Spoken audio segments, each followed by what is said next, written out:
A wise man once said, if you can change a mindset, you can change the entire world. He has become the first lecturer with special needs to teach in the Faculty of Theology at Solusi.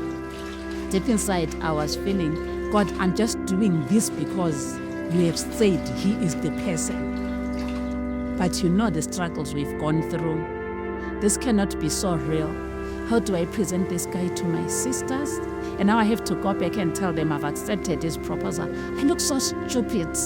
I once shed a tear. Thank God for making me blind. The life experience of Chinguri captures the essence of Solusi. What is Solusi about? Solusi is about people. The niche of Solusi are people. I'm Ngabaitem Chinguri.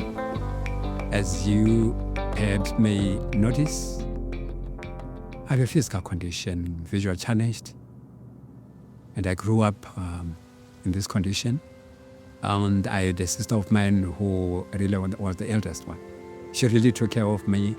I had some sight. And my mother actually tells me I was born with that sight challenge. Although it wasn't as bad as it is now. Some will be saying, are you really? And some would ask, are you so desperate? Well, she gave me some problems, you know. Imagine being approached by a blind person telling you that I have dreamless nights about you. She gave me a hard time to convince her because she was also praying to have God to say, Lord, this is not my gentleman. And I just told myself, Lord, this is only for your glory. I found it quite a challenge that I would be faced with the task of teaching him alongside with the other students. But the person who gave me courage was David Zwane. Mr. Zwane warned me to not think that Ngawaite and Delisa are any different from the students we are teaching, but make sure where possible, something that has to be touched by these students. Then that enhances their learning. Being a blind person in a Zimbabwean community, there are a lot of beliefs. They believe that someone is blind because their parents were cursed. With the awareness, sensitization, this is changing. Some people now know that blindness comes through maybe a condition, a disease, things that cause blindness.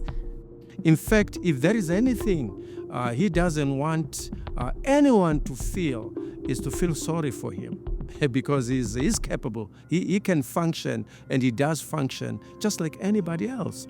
He was willing to be creative, and it has developed me as a lecturer in understanding students with special needs.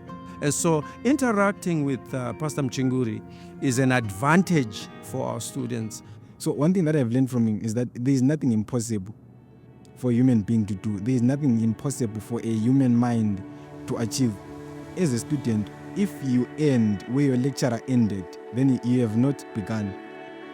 I think he is a gift from God that was encapsulated in a seemingly not so pleasant cover as people would view it. But that is hiding a lot of treasures. For me to be what I am all this because of being in the mission. And this was the commitment of the missionaries. Yeah. Keep it moving. They were here for service. And what is the evidence? The evidence is the graveyard. They died here. Albert Luthuli, the winner of the Nobel Peace Prize, was born right here at Solusi, fathered by John Mtaba Luthuli, the first African teacher to teach at Solusi Mission.